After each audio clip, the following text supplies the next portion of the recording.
Hello mga langga, welcome back to my channel. Tutorial po tayo sa kung paano daw mag-convert ng coins, paano i-convert yung pink points into coins, lalo na doon sa mga hindi mga agent, yung mga normal host lang.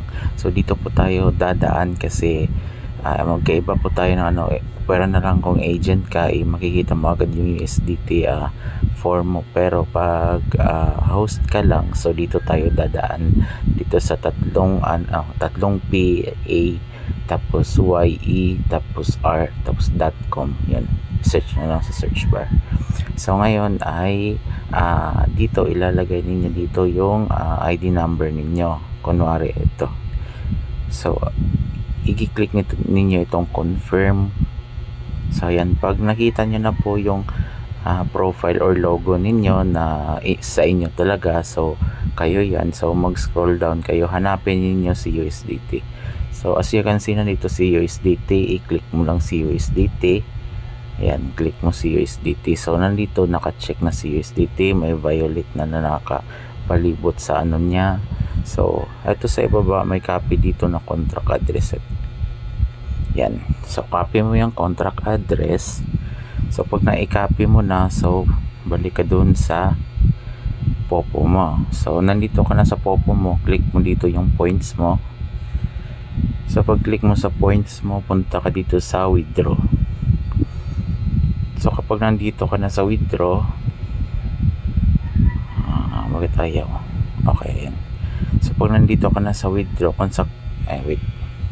kung dito ka na sa withdraw, kung sakali meron ka na nito, so click mo tong parang arrow dito na ito click mo yan, click natin yan. So pag i-click mo yan, so mapupunta ka dito. So pag nandito ka na, i-click mo din tong dito yung view. So pag na-i-click mo na yung view, so dito kasi may dapat nakapag-set ka na ng security password mo. Dahil ako may security password na ako, ilalagay ko na lang.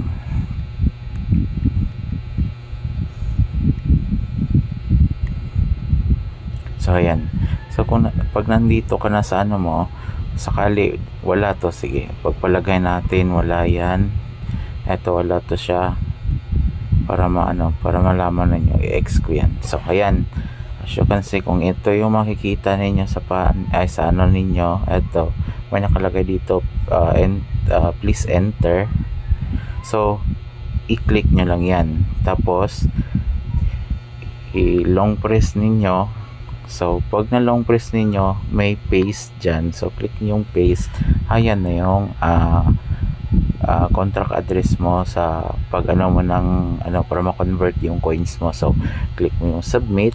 So ayan, so pag click mo ng submit, check. So ayan, so as you can see dito, hindi na siya GCash, nakikita niyo USDT TRC. At pag na-click niyo tong withdraw, magpo-proceed kayo dito sa withdraw. Pag na-click niyo yan, dito kayo pupunta sa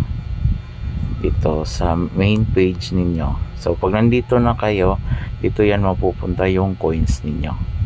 So para malinaw lang, so dito yan pupunta ha, hindi yan doon sa GCash ninyo.